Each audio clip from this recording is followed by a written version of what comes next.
Hola, familia. Bienvenidos una vez más a este su espacio, Karma Familiar.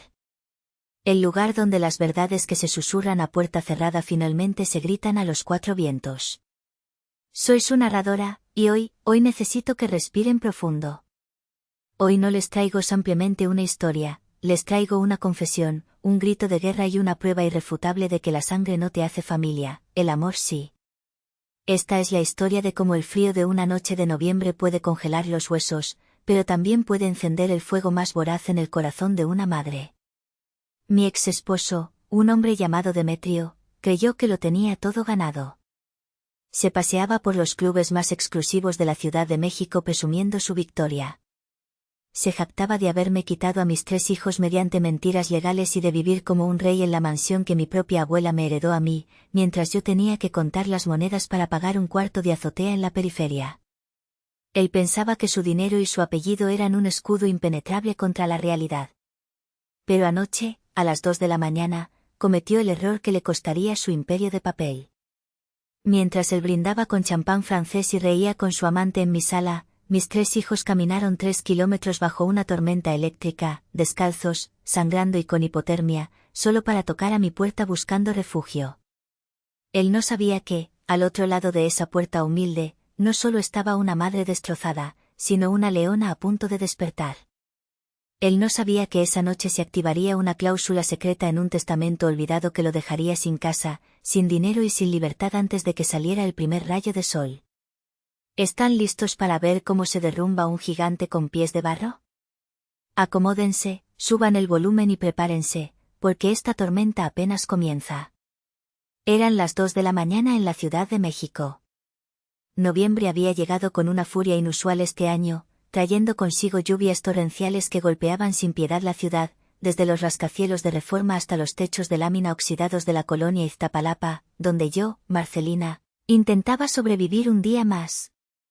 Estaba sentada al borde de mi cama individual, un colchón viejo que había recogido de una venta de garaje y que se hundía en el centro como una hamaca triste. La habitación era pequeña, de apenas 30 metros cuadrados, con paredes que alguna vez fueron blancas pero que ahora lucían manchas de humedad que parecían mapas de países inexistentes. El olor era una mezcla constante de tierra mojada, drenaje y el aroma metálico de la soledad. Bajo la luz amarillenta y parpadeante de una bombilla desnuda que colgaba de un cable pelado en el techo, mis manos se movían. No podía detenerme. En mis dedos, ásperos y llenos de pequeños pinchazos que ya no sentía, sostenía una aguja y un hilo negro. Estaba terminando de coser el logotipo de una cadena de mariscos, un cangrejo sonriente que me parecía burlarse de mi miseria, en el 50º delantal de la noche. 50 delantales por 8 pesos cada uno, murmuré para mí misma, mi voz sonando ronca en el silencio de la madrugada. Hice el cálculo mentalmente, como hacía 100 veces al día, una obsesión matemática nacida de la necesidad, son 400 pesos. Con eso pago la mitad de la factura de la luz que vence mañana. Si no pago, me cortan el servicio y no podré usar la máquina de coser. Si no coso, no como. El sonido de la lluvia era ensordecedor. No era una lluvia romántica de película, era un ataque. Cada gota golpeaba el techo de lámina como si fuera una piedra lanzada con odio, creando una cacofonía industrial que me impedía pensar. Pero no me impedía sentir. Y lo que sentía era frío. No era solo el frío físico que se colaba por las rendijas de la ventana mal sellada, a la que había tenido que pegar cartones de cajas de cereal para evitar que el viento silbara. Era un frío interno, un vacío en el estómago que llevaba cargando exactamente 1095 días. 3 años. 3 años, 2 meses y 4 días para ser exacta. De repente, un trueno hizo vibrar el suelo bajo mis pies descalzos. Las ventanas retumbaron en sus marcos podridos. La bombilla parpadeó 1, 2 veces, y luego la habitación se sumió en la oscuridad total por unos segundos antes de volver a encenderse con un zumbido eléctrico amenazante. En ese instante de tinieblas, mi mente viajó, traicionera, a aquel día en el juzgado. Es curioso cómo el trauma tiene memoria fotográfica. Recuerdo el olor. No olía a humedad como aquí. El juzgado de lo familiar olía a cera para pisos, a madera vieja, a café rancio y a desinfectante barato. Recuerdo el zumbido constante del aire acondicionado que me ponía la piel de gallina. Y recuerdo a Demetrio. Estaba allí, de pie junto a su abogado, un tipo con cara de tiburón y un reloj que costaba más que la educación universitaria de cualquier niño promedio. Demetrio lucía impecable. Llevaba su traje azul marino de sastre italiano, ese que costó 20.000 pesos y que yo misma pagué con mis ahorros de arquitecta antes de que él me convenciera de dejar mi carrera para cuidar el hogar y ser la reina de la casa. ¡Qué ironía! Él lucía radiante, confiado, con esa sonrisa de medio lado que alguna vez me enamoró y que ahora me causaba terror visceral. Yo, en cambio, era una sombra de mí misma. Estaba sentada en la silla de los acusados, encogida, con el cabello recogido en una coleta desaliñada. Estaba medicada, aturdida por una depresión posparto severa tras el nacimiento de Tadeo, y desgastada por meses de gaslighting, esa manipulación psicológica sutil y constante, que él y su madre, doña Bernarda, habían ejercido sobre mí como una tortura china. Marcelina, por favor, sé razonable, me susurró Demetrio aquel día, inclinándose hacia mí aprovechando que el juez revisaba unos papeles. Su voz era suave, casi cariñosa, pero sus ojos eran dos pozos de hielo. Mírate las manos. Tiemblas como una hoja. Eres un desastre emocional, cariño. El juez lo ve. El abogado lo ve. Todos ven que no estás bien. Si vas a juicio, mis abogados te destrozarán. Te declararán mentalmente incompetente y te encerrarán en una clínica psiquiátrica. ¿Quieres que tus hijos te visiten en un manicomio? Tragué saliva, recordando el nudo en mi garganta. No. No estoy loca, Demetrio. Solo estoy cansada, había intentado defenderme. Es lo mismo, me cortó él. Firma el acuerdo. Deja que los niños se queden en la casa. Es su hogar, su escuela está a 2 calles, tienen sus amigos, su piscina. Tú no tienes donde caer muerta, Marcelina. ¿Te los vas a llevar a vivir debajo de un puente? Tú necesitas sanar. No seas egoísta por una vez en tu vida. Y yo, en mi infinita debilidad, le creí. Firmé. La sentencia del juez todavía resonaba en mis oídos cada noche antes de dormir. Se otorga la custodia principal al padre, el señor Demetrio Valdés. Y para garantizar la estabilidad emocional y el entorno de los menores, se le otorga al padre el derecho de uso y habitación, el usufructo, de la propiedad ubicada en Monte Líbano 42, hasta que el hijo menor cumpla la mayoría de edad. Me echaron de mi propia herencia. La casa que mi abuela Adelaida construyó con tanto esfuerzo, la casa donde yo aprendí a caminar, me fue arrebatada. Me convertí en la madre inestable, que solo podía ver a sus hijos los sábados de 12 a 4 de la tarde, siempre bajo la mirada inquisidora de mi ex-suegra. ¡Ay! Un dolor agudo me trajo de vuelta al presente. La aguja se había clavado profundamente en mi dedo índice. La luz volvió a estabilizarse, iluminando la gota de sangre roja brillante que brotaba de mi piel. Me llevé el dedo a la boca, sintiendo el sabor metálico de mi propia sangre. Miré el reloj de pared, un viejo aparato de plástico que hacía un tic-tac ruidoso. 2:15 de la madrugada. A esta hora, en mi antigua casa, en esa mansión de techos altos y calefacción central, mis hijos deberían estar durmiendo plácidamente. Imaginé a Eloy, de 12 años, soñando con ser futbolista, pateando balones imaginarios bajo su edredón de plumas. A Micaela, de 9, abrazada a su muñeca favorita, esa que le compré en su último cumpleaños. Y a mi bebé, Tadeo, de 6 años, respirando suavemente con su pijama de dinosaurios. Al menos ellos están calientes, me repetí a mí misma como un mantra para no volverme loca. Demetrio es un patán, un mujeriego y un mentiroso, pero tiene dinero. No les faltará nada material. Tienen comida, tienen techo, tienen calor. Fue entonces cuando lo escuché. Toc, toc, toc. El sonido era tan débil, tan frágil, que al principio pensé que era una rata rascando la parte baja de la puerta. En este edificio viejo, las ratas eran inquilinas habituales, corriendo por los pasillos como dueñas del lugar. Volví a concentrarme en mi costura, tratando de ignorarlo. Toc, toc. No. Eso no era una rata. Las ratas rasguñan, no golpean. Era un golpe rítmico, humano, pero sin fuerza. Provenía de la parte más baja de la puerta, casi a ras del suelo. Me quedé inmóvil, con las tijeras en la mano derecha, suspendida en el aire. Mis músculos se tensaron. En una colonia como esta, abrir la puerta a las 2 de la mañana era una invitación al desastre. Podía ser un ladrón tanteando si había alguien despierto. Podía ser un borracho que se equivocó de piso. O podía ser algo peor. Me levanté muy despacio, tratando de distribuir mi peso para que el suelo de madera podrida no crujiera y delatara mi presencia. Me acerqué a la puerta conteniendo la respiración. El metal del pomo estaba frío. Pegué el ojo a la mirilla. El pasillo estaba oscuro.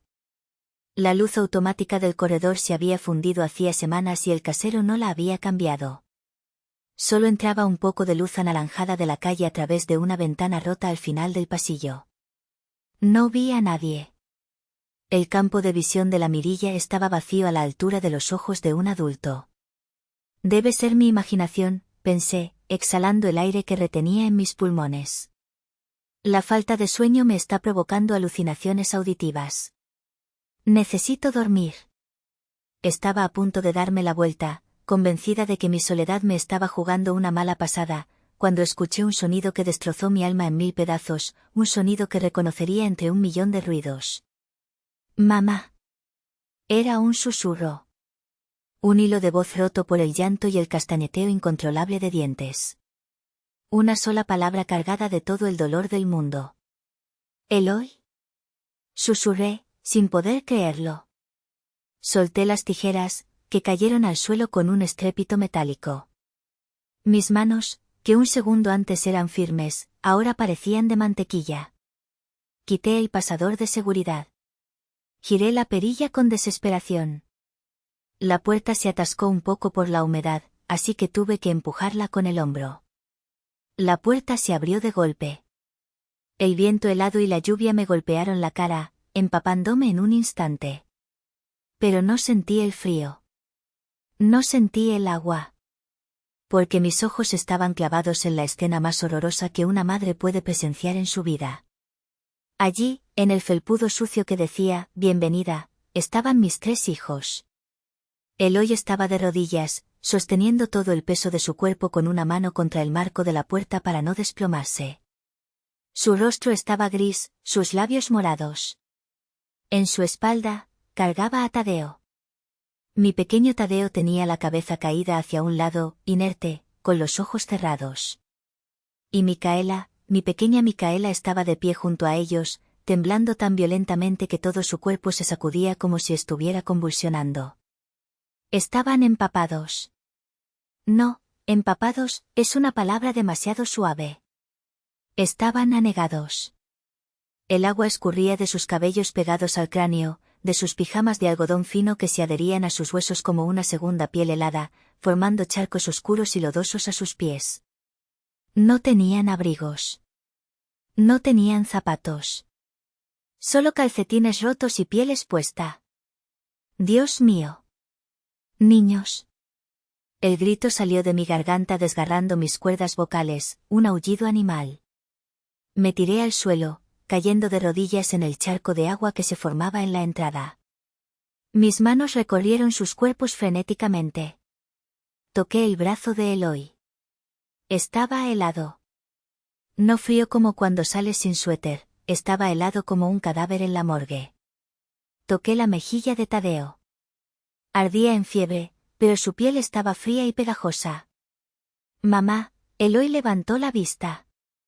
Sus ojos, normalmente llenos de vida, estaban hundidos, rodeados de ojeras negras profundas. Parecía un anciano de 12 años. Perdón por venir.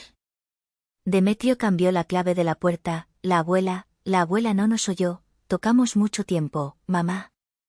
Cállate, mi amor, no hables, no gastes energía.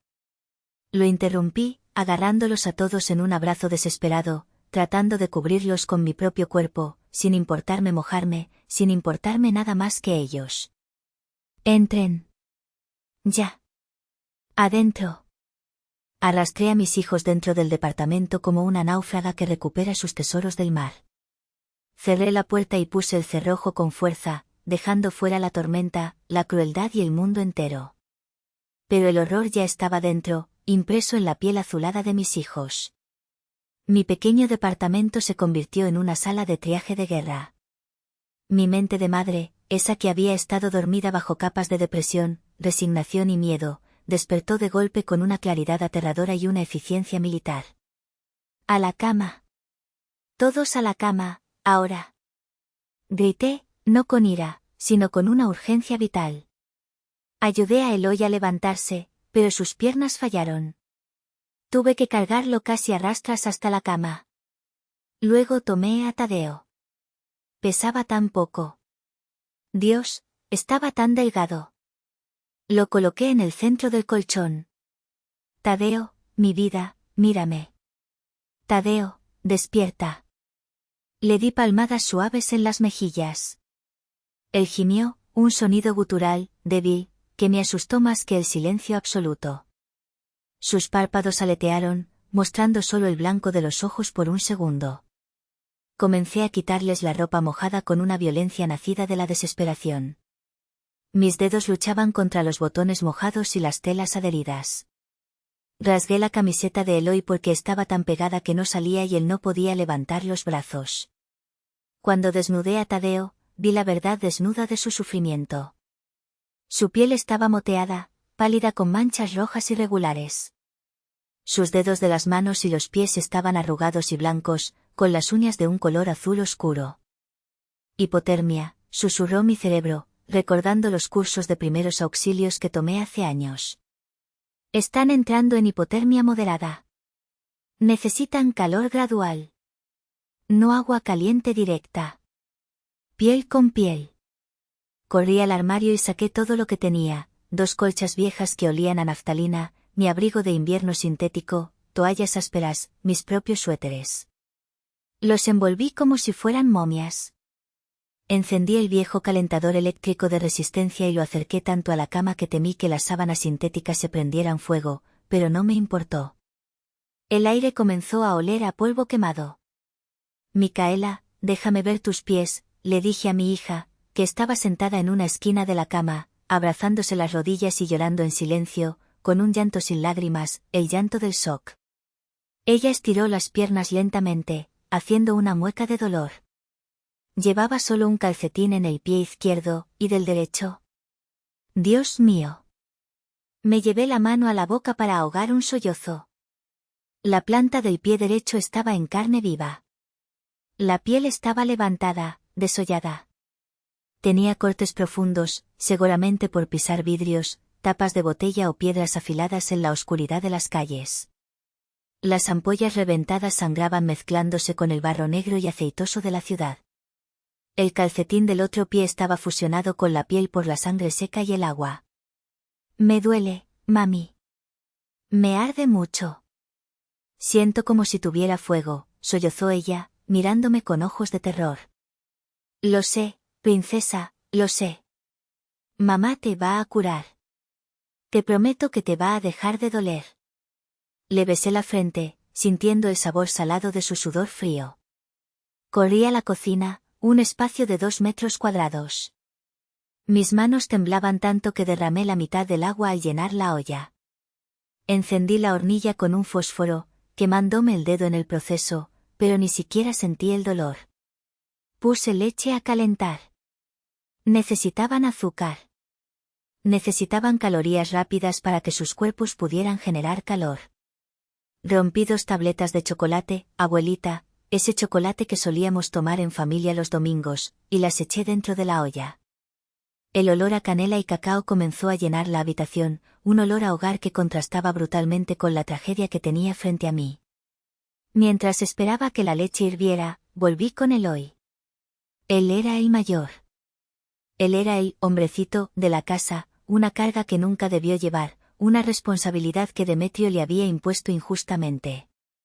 Eloy estaba tiritando menos bajo las 3 cobijas, pero su mirada estaba perdida en el vacío, fija en una mancha de humedad en la pared. Me senté a su lado y le tomé la cara entre mis manos, obligándolo a mirarme. Sus mejillas estaban gélidas. Eloy, dije con voz firme pero suave. ¿Qué pasó? Necesito que me digas exactamente qué pasó. Cada detalle.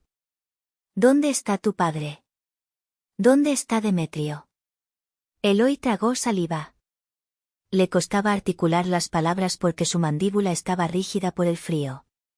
Sus dientes chocaron al intentar hablar. Papá, se fue a las 6 de la tarde, empezó a decir, su voz sonando como un cristal roto.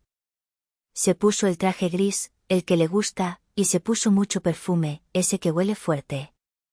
Iba con Vanessa, la señora rubia que trabaja con él. ¿La secretaria? Pregunté, sintiendo un asco profundo. Sí. Dijo que tenían una fiesta muy importante de la empresa. Dijo, no me esperen despiertos. ¿Los dejó solos? Pregunté, sintiendo como la bilis subía por mi garganta, un sabor amargo y ácido. No. Dijo que la abuela Bernarda estaba en su cuarto. Pero, mamá, la abuela estaba enojada desde la tarde. Eloy hizo una pausa para tomar aire, le dolía el pecho. Dijo que hacíamos mucho ruido con la televisión. A las 8, bajó a la cocina. La vi tomarse sus 2 pastillas azules con una copa grande de vino tinto. Clonazepam y vino, susurré. Un cóctel para dormir profundamente. Sí. Luego se puso los tapones de hule espuma amarillos en los oídos y cerró su puerta con llave. Nos gritó, no me molesten, tengo migraña, si me despiertan los castigo. Sentí un golpe en el estómago. Bernarda se había inducido un coma voluntario para no lidiar con sus nietos. ¿Y luego? Salimos al patio porque el perro, Buster, estaba ladrando y queríamos meterlo, continuó Eloy, las lágrimas empezando a rodar de nuevo por sus mejillas sucias, dejando surcos limpios en la mugre. Y entonces, hubo una ráfaga de viento muy fuerte. La puerta corrediza de la sala se cerró de golpe. Escuchamos el clic. El seguro automático se activó. Ese maldito sistema de seguridad, dije entre dientes. Demetrio había instalado cerraduras inteligentes que se bloqueaban al impacto. ¿Intentaron abrirla? Pregunté, aunque sabía la respuesta. Sí. Golpeamos el vidrio con una piedra del jardín. Gritamos. Micaela lloraba muy fuerte, gritaban abuela. Abuela. Vimos, Eloy dudó, bajando la mirada. ¿Qué vieron, Eloy? Dímelo. Vimos la luz del pasillo de arriba encenderse. Vimos una sombra en el barandal. ¿Bernarda? Creo que sí. La luz estuvo encendida un momento. Gritamos más fuerte. Pero nadie bajó. La luz se apagó. Nos quedamos ahí. El reloj digital de la alberca marcaba las 12 de la noche cuando empezó la tormenta fuerte. Tadeo empezó a toser, se puso muy caliente y luego muy frío. Se sentó en el pasto y dijo que tenía sueño. Me asusté, mamá. Recordé lo que nos dijiste una vez, que si tienes mucho frío y te da sueño, es peligroso. Pensé que se iba a morir ahí. ¿Por eso viniste? Sí. Me acordé de tu dirección. La que escribiste en la carta que nos diste a escondidas. Calle Cuauhtémoc 42. Sabía llegar. Caminamos, me pesaba mucho Tadeo, se me resbalaba por la lluvia, pero no lo solté. Caminaron 3 kilómetros, susurré, horrorizada. 3 kilómetros desde la zona exclusiva de Polanco hasta aquí, cruzando avenidas peligrosas como Periférico y Revolución, bajo la lluvia, en pijama, esquivando coches y borrachos. Les serví el chocolate caliente. Verlos sostener las tazas con sus manitas temblorosas, soplando el vapor con desesperación, terminó de romper mi corazón en 1000 pedazos. Pero al mismo tiempo, encendió una furia que nunca había sentido. Una furia fría, calculadora, letal. Miré el reloj de pared. 3:10 de la mañana. Tomé mi teléfono celular. La pantalla estaba estrellada, pero funcionaba. Mi dedo se posó sobre el nombre, Demetrio, en mis contactos. Quería llamarlo. Quería gritarle. Quería decirle que era un monstruo. Pero me detuve. No, pensé. Si lo llamo, inventará una excusa. Dirá que los niños se escaparon. Dirá que yo los secuestré. Borrará las pruebas. Necesito ser más inteligente. Marqué el número del licenciado Homero. ¿Bueno? Contestó una voz adormilada y pastosa al tercer timbre. Licenciado, soy Marcelina. Despierte. Demetrio rompió la cláusula 9. ¿Qué? Marcelina, son las 3 de la mañana. ¿Estás bien? Escúcheme. Grité, mi voz temblando de rabia. Mis hijos están aquí. En mi departamento. Con hipotermia. Caminaron desde Polanco porque él se fue de fiesta y los dejó encerrados fuera bajo la tormenta, y su madre se drogó con pastillas. Tengo a las víctimas aquí, licenciado. Tengo sus pies sangrando.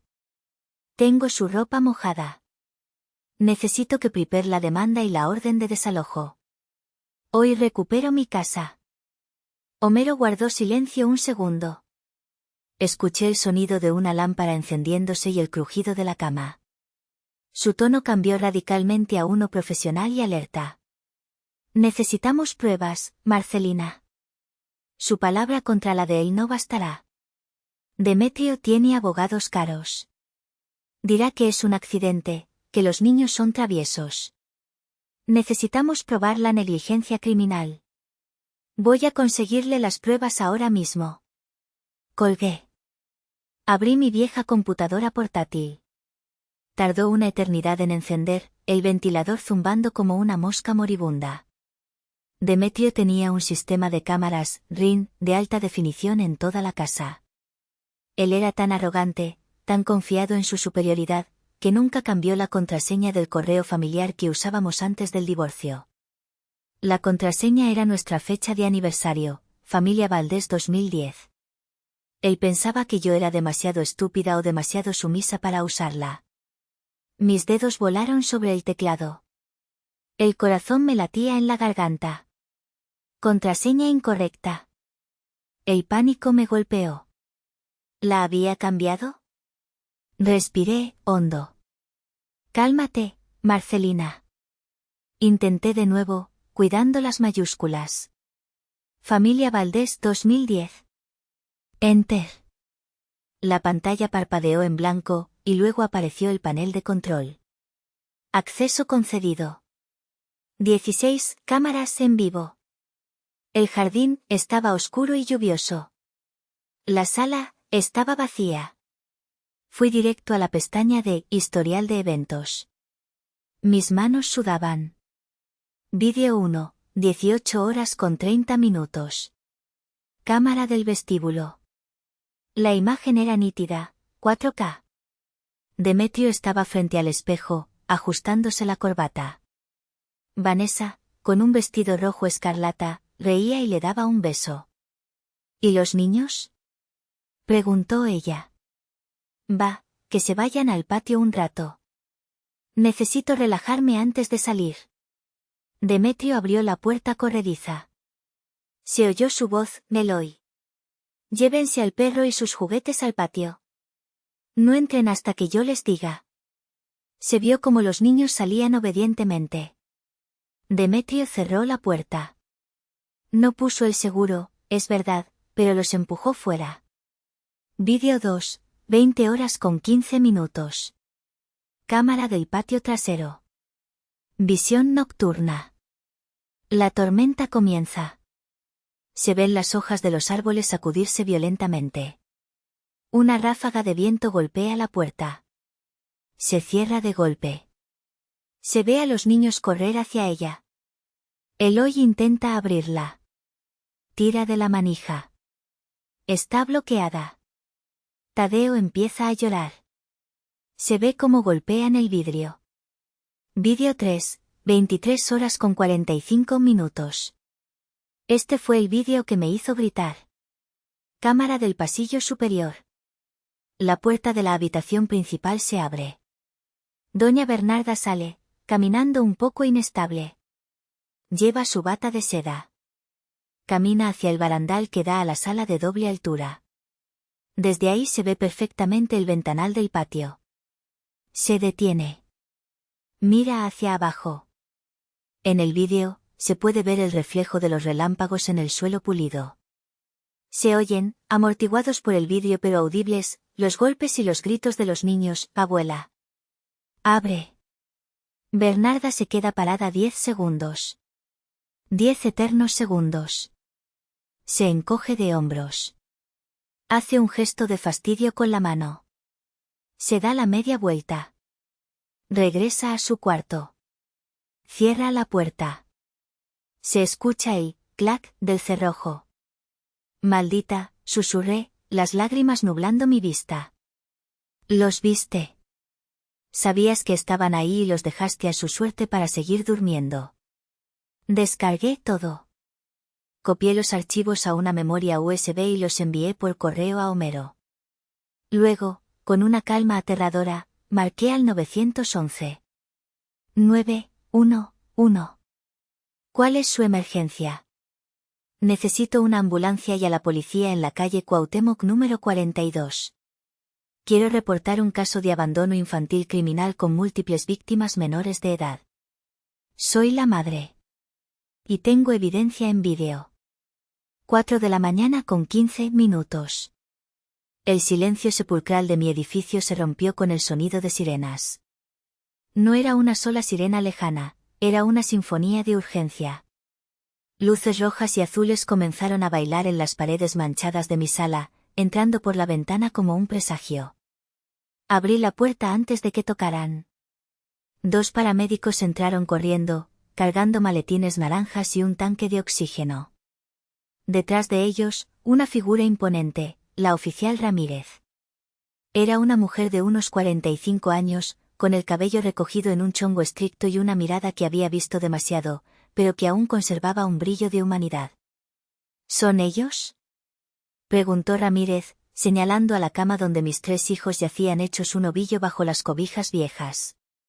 Sí, respondí, mi voz quebrándose por primera vez. Tadeo, el pequeño, tiene fiebre alta y respira con dificultad. Los paramédicos se movieron con eficiencia. Saturación de oxígeno al 88%, dijo uno de ellos mientras le colocaba una mascarilla pediátrica a Tadeo. Tiene estertores en los pulmones. Necesita hospitalización preventiva, pero el calentamiento que usted le dio le salvó la vida, señora. Si hubieran estado 1 hora más afuera, no estaríamos teniendo esta conversación. Sentí que las rodillas me fallaban. 1 hora más. Solo 60 minutos separaban a mis hijos de la muerte. La oficial Ramírez se acercó a mí con su libreta en la mano. Señora Marcelina, dijo, mirando la pantalla de mi laptop donde los vídeos de seguridad seguían pausados en la imagen de Bernarda dando la espalda. Necesito que me confirme que lo que veo en esa pantalla es real. Es real, oficial. Le mostré los vídeos uno por uno. Ahí está el padre empujándolos fuera. Ahí están ellos pidiendo ayuda. Y ahí está la abuela ignorándolos. Ramírez apretó la mandíbula. Vi cómo sus nudillos se ponían blancos al sujetar el bolígrafo. Esto es suficiente. Sacó su radio. Central, aquí unidad 402. Solicito apoyo de la unidad de violencia familiar y una orden de traslado. Tenemos 3 menores víctimas de negligencia criminal agravada. Voy a proceder a detener a los tutores legales en el domicilio de Monte Líbano. En ese momento, la puerta abierta del departamento se llenó con otra figura. El licenciado Homero. Venía con su traje gris impecable, aunque sin corbata, y con un maletín de cuero bajo el brazo. Parecía un ángel vengador de la burocracia. Buenas noches, oficiales, dijo Homero con su voz de barítono. Soy el representante legal de la señora Marcelina. Tengo aquí una orden de protección de emergencia firmada electrónicamente hace 10 minutos por el juez de guardia del Tribunal de lo Familiar. Otorga la custodia temporal inmediata a la madre y autoriza el ingreso al domicilio en Polanco para recuperar bienes esenciales y medicamentos de los menores. ¿Monte Líbano? Ramírez silbó bajito. Eso es territorio de millonarios. Va a ser un placer ponerle las esposas a alguien en ese código postal. Dejé a los niños al cuidado de mi hermana, que acababa de llegar en pijama y llorando tras mi llamada. Besé la frente de Tadeo, que ya respiraba mejor con el oxígeno. Mamá va a volver, mi amor. Mamá va a ir a buscar justicia. Subí a la patrulla. El asiento trasero era de plástico duro y olía a desinfectante. El viaje hacia Polanco fue un trayecto entre dos mundos. Pasamos de las calles llenas de baches y perros callejeros de Iztapalapa a las avenidas arboladas, iluminadas y silenciosas de Polanco. Llegamos a la mansión a las 5:30 de la mañana. La lluvia había cesado, dejando un olor a tierra mojada y ozono. La casa número 42 se alzaba imponente, oscura, como un castillo feudal que dormía ajeno al sufrimiento que había causado. «Policía. Abran la puerta», gritó la oficial Ramírez, golpeando el portón de hierro forjado con su tolete. El sonido metálico resonó en la calle desierta. Nadie respondió. «No van a abrir», dije desde atrás. «El timbre está desconectado por la noche para que no molesten. Procedan a la entrada forzada por causa probable de delito flagrante», ordenó Ramírez a su compañero. El otro oficial sacó una cizalla enorme. Con un crujido seco, el candado electrónico cedió. El portón se abrió con un gemido de bisagras oxidadas. Entramos al jardín delantero. Mis pies chapoteaban en el lodo. Al pasar por el sendero de piedra laja, vi algo que me detuvo en seco. Algo pequeño y colorido tirado entre los rosales perfectamente podados. Me agaché. Era el zapato deportivo de Micaela. El que le faltaba. Estaba lleno de lodo y agua. Lo recogí y lo apreté contra mi pecho. Estaba frío. Ese zapato era el testigo mudo del terror de mi hija. Llegamos a la puerta principal de madera tallada. Ramírez golpeó con fuerza. «Policía. Abran o derribaremos la puerta». Finalmente, las luces del vestíbulo se encendieron. Se escucharon pasos apresurados. La puerta se abrió y apareció doña Bernarda. Llevaba una bata de seda color crema, un antifaz para dormir levantado sobre la frente y esa expresión de indignación que siempre usaba cuando el servicio no le traía el café a la temperatura exacta. «¿Pero qué es este escándalo?», chilló con su voz aguda. «¿Saben qué hora es? ¿Saben quién soy? Soy Bernarda Valdés. Llamaré al alcalde. Llamaré a mi hijo». Entonces me vio. Yo salí de detrás de los uniformes azules, con el zapato lleno de lodo en la mano, con mi ropa humilde de costurera, el cabello revuelto y los ojos inyectados en sangre. Bernarda retrocedió un paso, llevándose la mano al pecho. «¿Tú? ¿Qué hace esta sirvienta aquí?». Su rostro se contorsionó en una mueca de asco. «¿Viniste a robar, Marcelina? Oficiales, sáquenla. Es una intrusa». «Cállese la boca, señora», espetó la oficial Ramírez, dando un paso adelante que hizo que Bernarda se encogiera. «Está usted detenida». «¿Detenida? ¿Yo?». Bernarda soltó una risa nerviosa. «¿Por qué?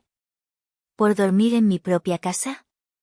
«Por complicidad en abandono de menores y negligencia criminal», dije yo, mi voz sonando tan fría como el viento de la mañana. Levanté el zapato de Micaela y se lo puse casi en la cara. «¿Reconoces esto, Bernarda? Es el zapato de tu nieta. El que perdió mientras huía de esta casa porque tú no quisiste abrirle la puerta». Yo no sabía que estaban ahí», balbuceó, sus ojos moviéndose de un lado a otro buscando una salida. «Yo tomé mis pastillas, no oí nada». «Mientes». Grité. Tenemos el vídeo. Te vimos salir al pasillo, mirar por el barandal, verlos golpeando el vidrio bajo la lluvia y darte la media vuelta. Preferiste tu sueño de belleza antes que la vida de tus nietos. La oficial Ramírez sacó las esposas. El sonido del metal al cerrarse alrededor de las muñecas de Bernarda, cubiertas de pulseras de oro, fue la música más dulce que había escuchado en años. No. Me lastima. Demetrio. Demetrio. Gritaba Bernarda mientras la sacaban a rastras hacia la patrulla. En ese preciso momento, el rugido de un motor potente rompió la mañana. Un Porsche Cayenne negro, reluciente bajo la luz de las farolas, entró a toda velocidad en la rampa del garaje, frenando bruscamente a centímetros de la patrulla. Demetrio bajó del coche. Estaba borracho. Se notaba en su forma de caminar, tambaleándose ligeramente, y en su camisa desabotonada hasta el pecho, manchada de vino tinto. En el asiento del copiloto, Vanessa, la amante rubia, se quedó paralizada, con los ojos abiertos como platos al ver el despliegue policial. ¿Qué carajos pasa aquí? Balbuceó Demetrio, arrastrando las palabras. ¿Una fiesta sorpresa? ¿Quién invitó a los cerdos? Caminó hacia nosotros, ignorando a su madre que lloraba en el asiento trasero de la patrulla. Enfocó la vista en mí y soltó una carcajada cruel. Vaya, vaya. Miren quién decidió salir de su alcantarilla. La loca de Iztapalapa. ¿Qué pasa, Marcelina? ¿Viniste a pedir limosna? ¿Se te acabó el dinero para tus hilos y agujas? Se acercó a mí, invadiendo mi espacio personal. Olía a whisky caro, a tabaco y al perfume dulce de otra mujer. Lárgate de mi propiedad, Marcelina. O llamaré a mis abogados y te quitaré hasta las ganas de respirar. Sentí una calma absoluta. Una paz extraña que solo llega cuando sabes que tienes la mano ganadora en el póker. Vine a cobrar el alquiler, Demetrio, dije suavemente. Y te aviso que tu contrato ha expirado. ¿De qué hablas, estúpida? Esta es mi casa. El juez me dio el usufructo. Es mía hasta que Tadeo tenga 18 años. Corrección, Demetrio, intervino el licenciado Homero, saliendo de las sombras del pórtico. El juez te dio el usufructo condicionado. Demetrio entrecerró los ojos, tratando de enfocar. ¿Homero? ¿Tú qué haces aquí, viejo inútil? Te despedí hace 3 años. Y fue tu peor error financiero, joven Demetrio. Homero abrió su carpeta de cuero y sacó un documento con sellos oficiales rojos. Le presento la cláusula 9 del testamento de la difunta doña Adelaida. ¿Recuerdas haberla leído? Ah, no, cierto que estabas demasiado ocupado gastando la herencia. Homero comenzó a leer, su voz resonando en la calle silenciosa. El derecho de habitación del cónyuge custodio sobre el inmueble de Monte Líbano 42 se revocará de inmediato, sin necesidad de juicio civil previo, si se demuestra mediante evidencia fehaciente, como informes policiales o médicos, que dicho cónyuge ha puesto en peligro la integridad física o emocional de los herederos directos. En tal caso, la posesión del inmueble revierte ipso facto a la propietaria original, doña Marcelina. Demetrio se puso pálido. Su borrachera pareció evaporarse en un segundo, reemplazada por el terror sobrio. ¿Qué? Eso es mentira. Yo no puse en peligro a nadie. Mis hijos están bien. Están durmiendo en sus camas. Tus hijos están en el hospital pediátrico con hipotermia de 2º grado y laceraciones en los pies por caminar 3 kilómetros huyendo de tu cuidado, le espeté en la cara, levantando el zapato embarrado de Micaela. Esto es lo único que dejaste de ellos aquí. Un zapato lleno de lodo. Demetrio miró el zapato. Miró a los policías. Miró a Homero. No. No puede ser, yo solo salí un rato, balbuceó. Vanessa. Diles. Diles que solo fuimos a cenar. Se giró hacia el porche. Pero el asiento del copiloto estaba vacío. La puerta estaba abierta. Vanessa había aprovechado la confusión para quitarse los tacones y salir corriendo calle abajo, perdiéndose en la oscuridad, abandonando a su rey antes de que el barco se hundiera por completo. Parece que tu testigo ha renunciado, dijo Homero con una sonrisa sarcástica. Marcelina. Demetrio se lanzó hacia mí, desesperado, con las manos extendidas como garras. No puedes hacerme esto. Soy el padre de tus hijos. Soy un hombre respetable. 2 oficiales lo interceptaron antes de que pudiera tocarme. Lo placaron contra el capó caliente de su precioso Porsche. El sonido de su cara golpeando el metal fue seco y doloroso. Demetrio Valdés, queda usted arrestado. Gritó la oficial Ramírez mientras le torcía el brazo detrás de la espalda. Tiene derecho a guardar silencio, aunque le sugiero que empiece a rezar. Suéltenme. Soy rico. Tengo derechos. Gritaba él, pataleando. Me acerqué a él, que estaba inmovilizado contra el coche, con la mejilla aplastada. Me incliné hasta que mis labios estuvieron a centímetros de su oreja. Eras rico, Demetrio. Le susurré. Homero también ha pedido una auditoría forense del fideicomiso de los niños. Sabemos que sacaste 2 millones de pesos para comprar este coche y pagar tus viajes con Vanessa. Eso es malversación de fondos y fraude. Vas a ir a la cárcel, Demetrio. Y cuando salgas, si es que sales, no tendrás ni dónde caerte muerto. Zorra. Maldita zorra. Aulló él mientras lo levantaban y lo arrastraban hacia la patrulla. Te voy a matar.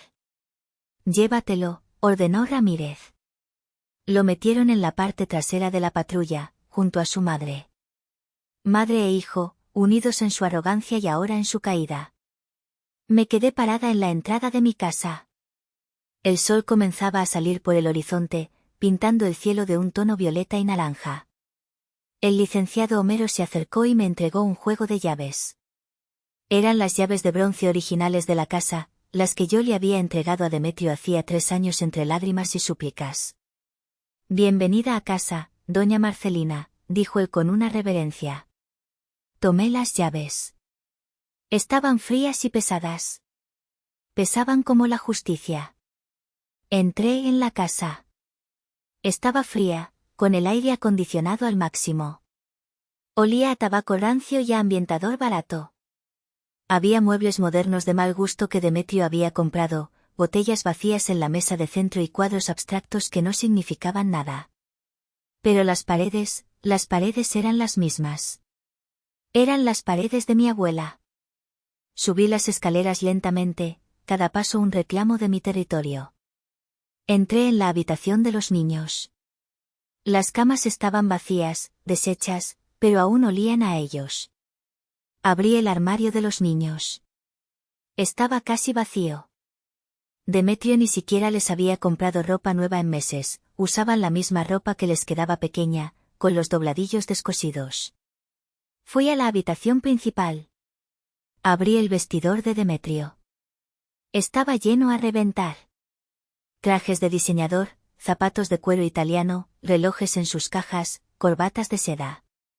La rabia volvió a mí, pero esta vez fue una rabia productiva, una energía limpiadora. Bajé a la cocina, tomé un rollo de bolsas de basura negras tamaño industrial y volví a subir. Empecé a meter todo.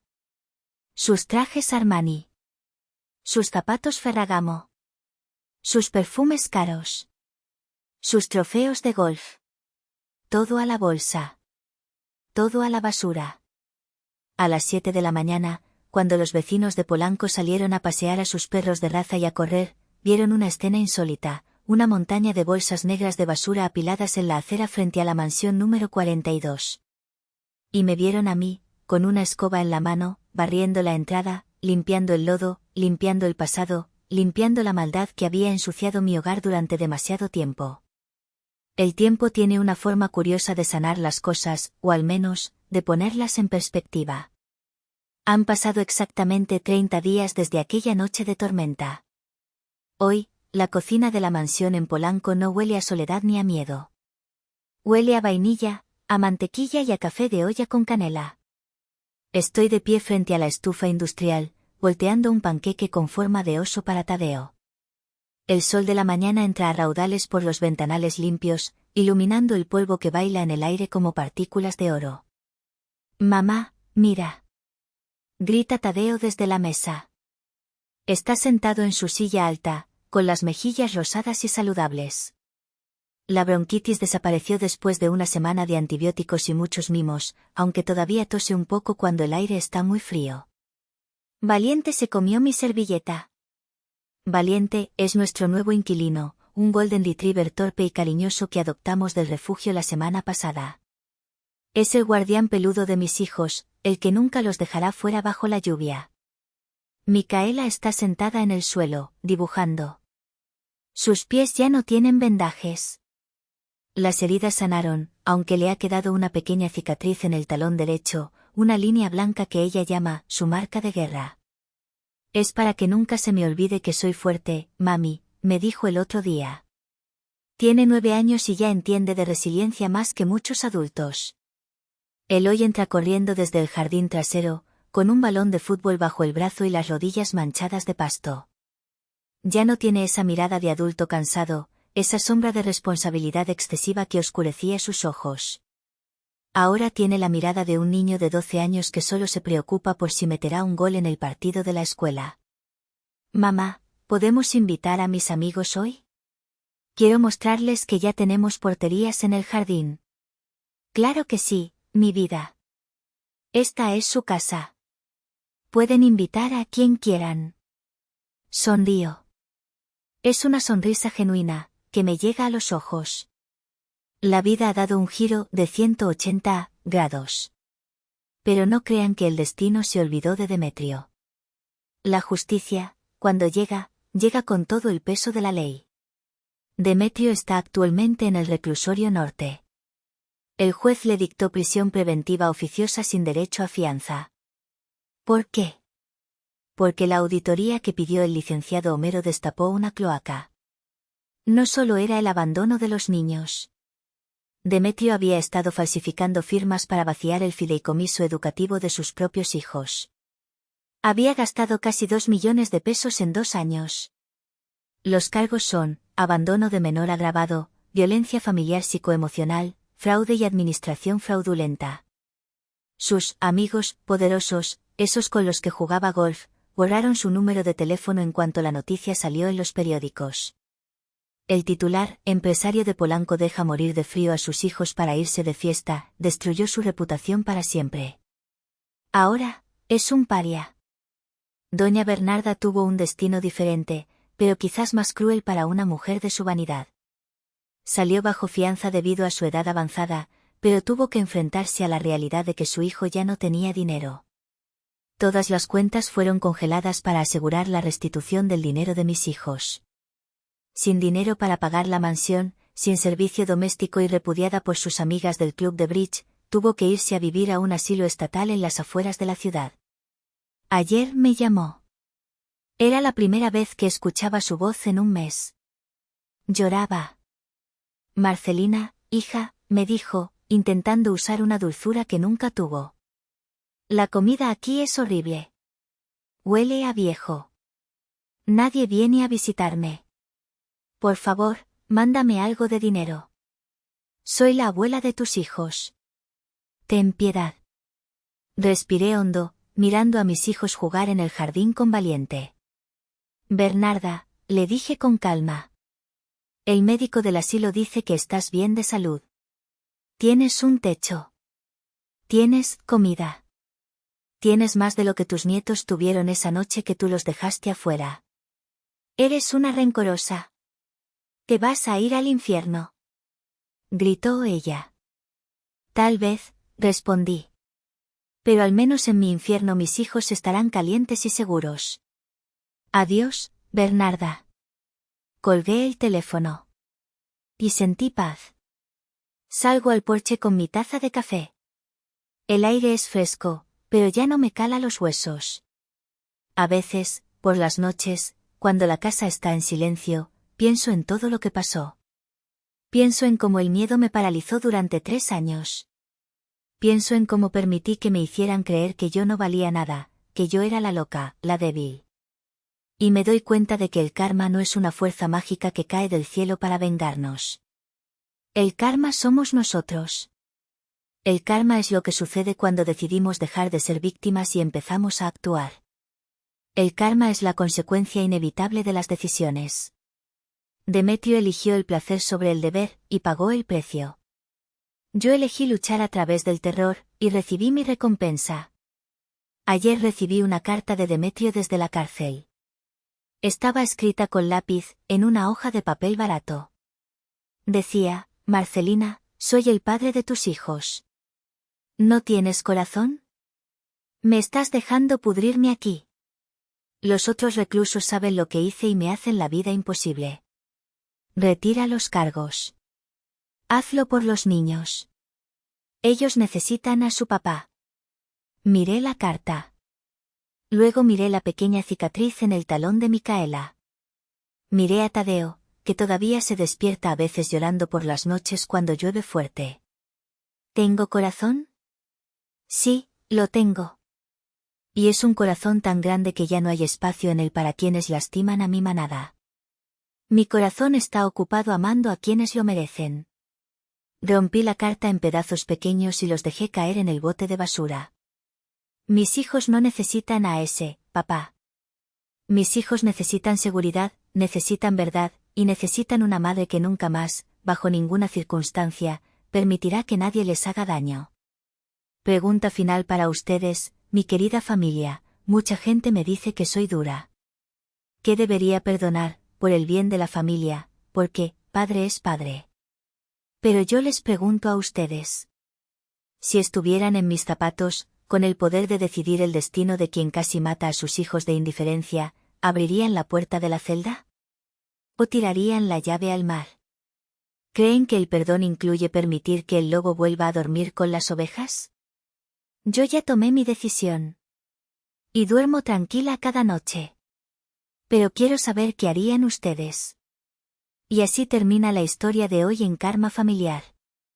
Una historia que nos enseña que el título de padre o madre no se gana engendrando, sino cuidando. Que el dinero puede comprar una mansión, pero no puede comprar un hogar. Y que, tarde o temprano, cada quien cosecha exactamente lo que siembra, ni más, ni menos. Muchas gracias por escuchar hasta el final y por acompañarme en este viaje. Si esta historia te movió algo por dentro, si sentiste la lluvia y el frío, por favor, suscríbete al canal y activa la campanita para que no te pierdas nuestra próxima entrega. Déjame tu comentario abajo. Leo todos y cada uno de ellos. Soy la voz de Karma Familiar, deseándoles que sus hogares estén siempre llenos de calor y verdad. Hasta el próximo vídeo.